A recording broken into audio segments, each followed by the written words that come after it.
Hello everyone, a very good evening to all of you.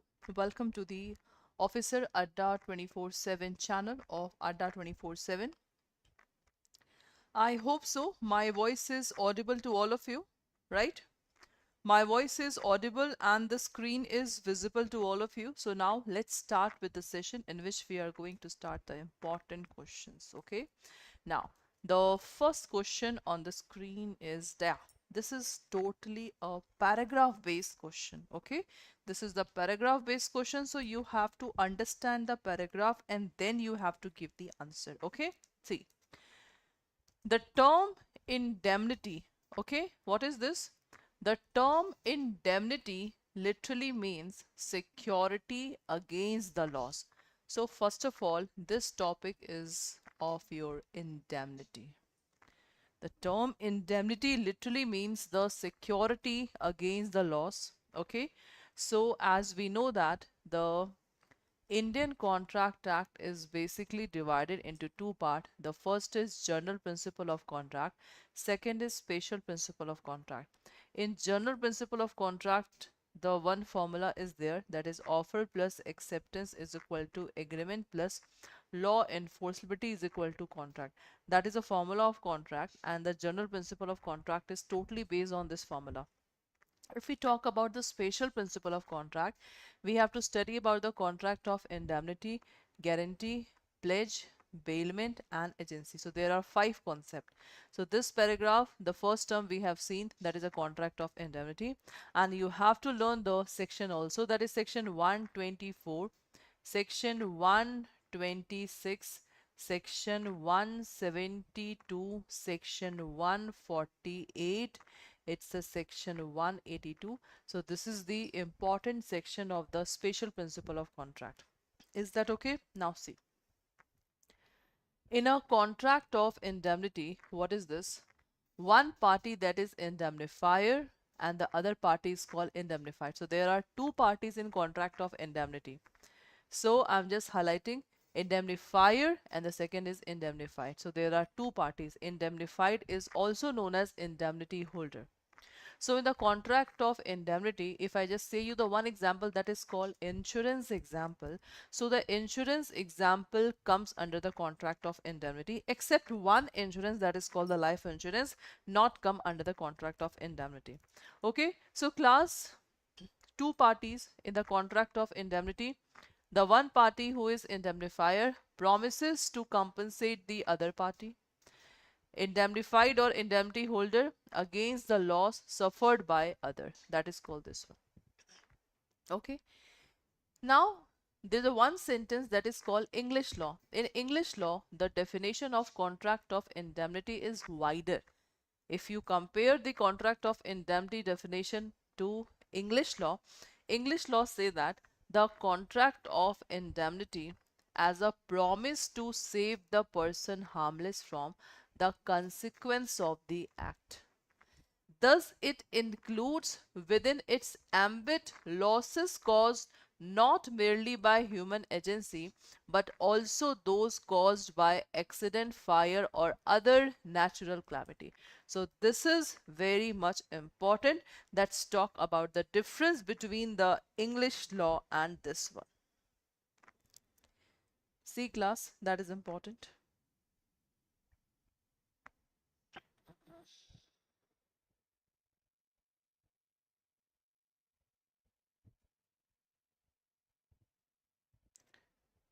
Is that okay? So this is very much important. So in insurance, what happened? Suppose if I take car insurance. So I'm giving premium to the car insurance company, and the company is promising me that if any loss will happen, we will pay you. So suppose if I taken the insurance of 10 lakh, so the up to whatever the damage that will happen to my car, that much amount will be paid by the company. So this is called insurance. So in all the insurance, you can say that is a part of contract of indemnity. So two parties, indemnifier. So the company is indemnifier and indemnified is the party. Indemnified is also known as indemnity holder. That is important one. Okay, that is important one. Now, as per section 124 of Contract Act, The contract of indemnity is that contract by which one party promises to save the other from the loss caused to him by the conduct of promisor himself or by the conduct of any other person. That is important one. That is the important class.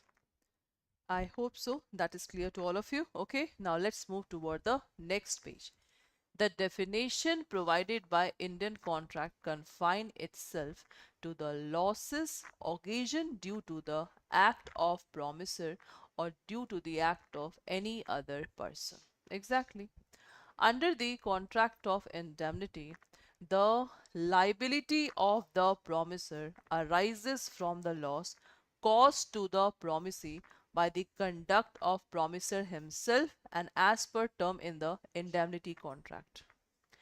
Every contract of insurance, C class, every contract of insurance other than life insurance. So class, life insurance is not covered than this.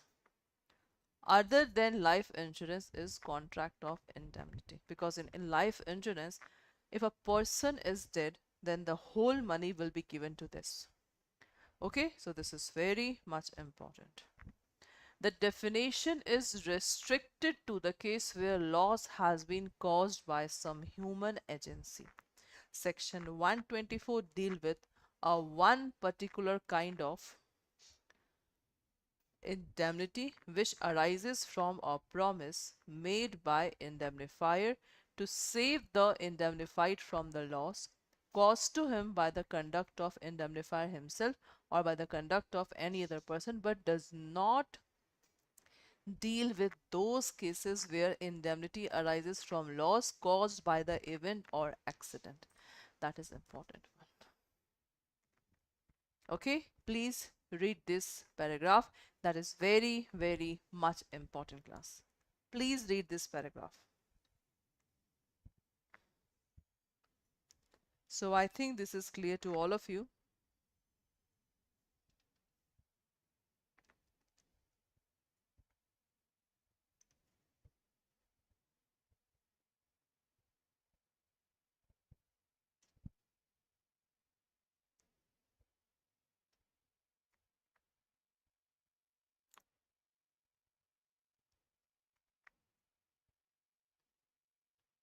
Done?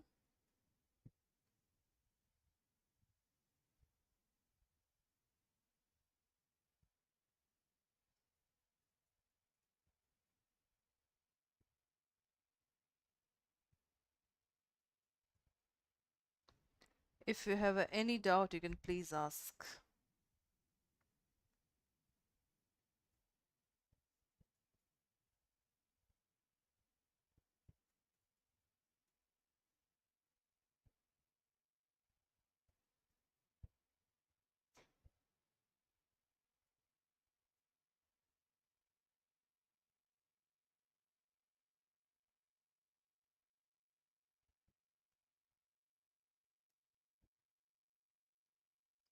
Okay, so I hope so. That is clear to all of you. Now next, let's move toward the next one. So in the contract of indemnity, two parties, indemnifier, indemnified. Now class, the next concept is contract of guarantee. So class, in contract of guarantee, if I just say you the example, principal, debtor, creditor, this is surety. Okay, so creditor will give money to the principal debtor. Okay, now the surety will just give a promise to principal debtor. If you are not able to pay the money, the surety will pay to the creditor. So suppose if principal debtor is not able to pay the money, the surety will pay the money to the creditor. This is called what? Contract of guarantee. And it is but obvious the surety will demand its money from the principal debtor plus interest also. Okay, this process is called subrogation. The surety have a right of subrogation. It means the surety will step into the shoe of the creditor. Okay, now see, in the contract of guarantee, three parties, creditor, principal debtor, surety. An indemnity is for reimbursement of loss while a guarantee is for security of creditor. So in the contract of indemnity, the liability of indemnifier is primarily and arises when the contingent event occur. In the case of contract of guarantee, the liability of the surety is secondary because the first liability is of principal debtor to pay the money, the second liability is of your surety. Okay. The indemnifier, after performing his part of promise, has no right against the third party. He can sue the third party only if there's an assignment in the favor. Whereas in a contract of guarantee, the surety step into the shoe of creditor on the discharge of liability, may sue the principal debtor also. So this is a very small concept of contract of indemnity. Let's move to other question. A hire B to kill C. A, B, C, three-person. A hire B to kill C. A and B enter into the indemnity agreement wherein B will be reimbursed if B is hurt and injured in the process of killing C. B get hurt when he tried to kill C. Can B claim the reimbursement? No, as the contract between A and B is illegal. Yes, the contract between A and B is valid contract of indemnity. No, as the contract between A and B is unenforceable, and none of the above. So which of the following is class correct? I'm just giving you 1 minute time.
Yes, class, tell me. Do not see the this one. Just apply the principle that we have done. Just apply the principle that we have done, class.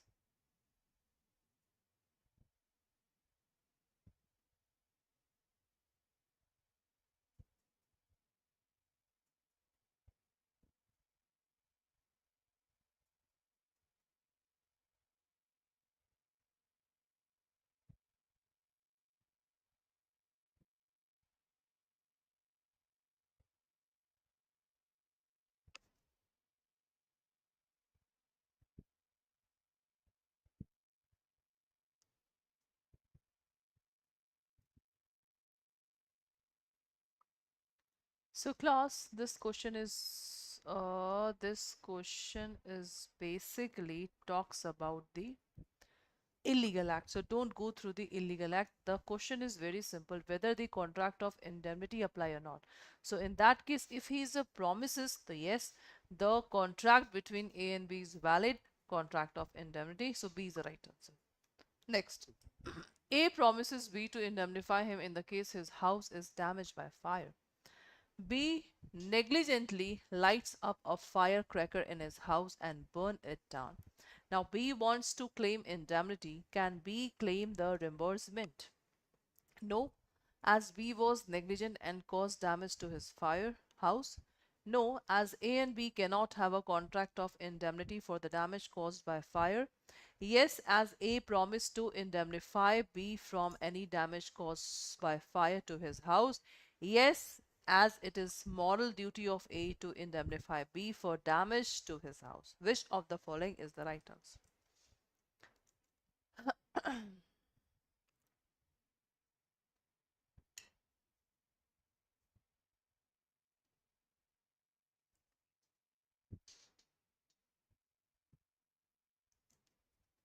Yes, class, tell me which of the following is the right answer. So class, in this case, whatever the act that is written in this question, that's happened. So yes, what is the answer? Yes, A promised to indemnify B from the damage caused by a fire to his house. So C is the right answer for this question. C is the right answer. Okay, because the whatever the fact that is given, that's happened. Okay, that's cool. Next, A and B. What is this? A and B enter into the contract of indemnity. A promises B to indemnify B in the case of any damage to his car while he is driving. B's servant crashes the car. Can B claim the indemnity? Yes, as AB entered into the valid contract of indemnity. Yes, as A is legally bound to pay B as per contract of indemnity. No, as B should have been careful while giving the car to his servant. No, as the car did not get damaged due to the conduct of B. Tell me, class.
So, class, for this one,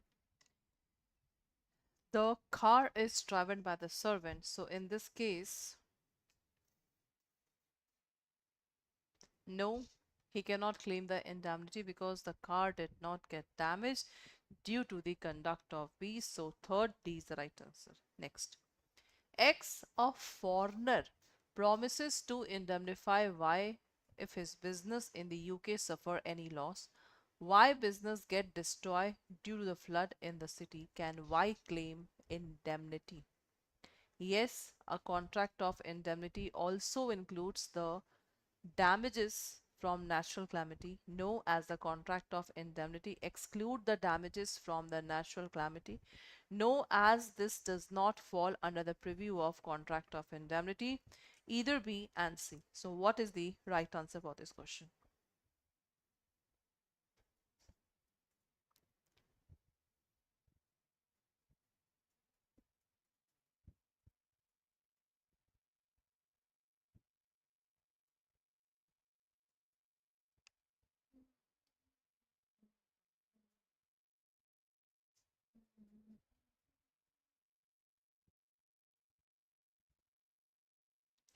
So class, the X is a foreigner, so English law will apply here.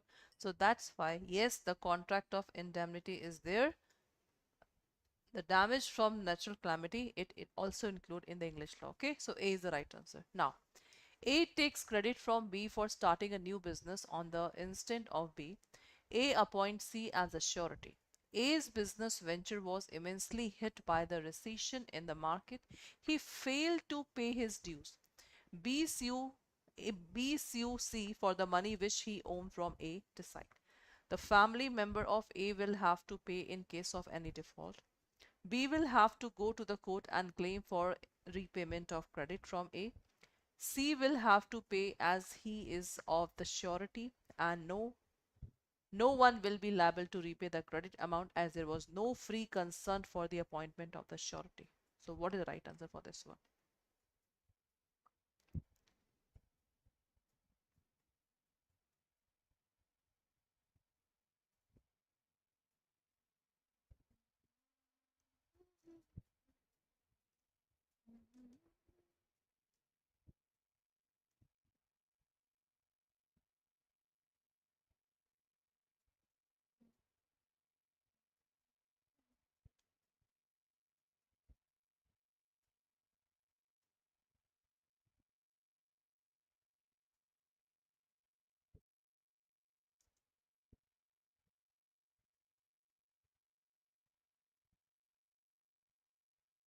So class, for this one, the right answer is yes.